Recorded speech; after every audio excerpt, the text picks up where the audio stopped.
এই এভরিওয়ান, আবার চলে যাচ্ছি মেয়েকে রেখে পাড়াতে অন্নপ্রাশন খেতে। আমি আর বর আগে যাচ্ছি, তারপর আমরা যাব বাড়িতে, তারপর মা আর বাবা আসবে।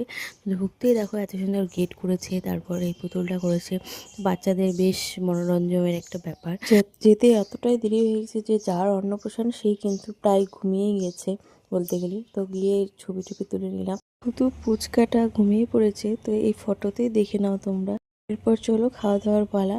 যেতে না যেতেই কিন্তু এখানে সিট পেয়ে গেছি, তো বসে পড়েছি আমি আর বর। তো এরপর দেখো মেনুগুলো শেয়ার করি তোমাদের।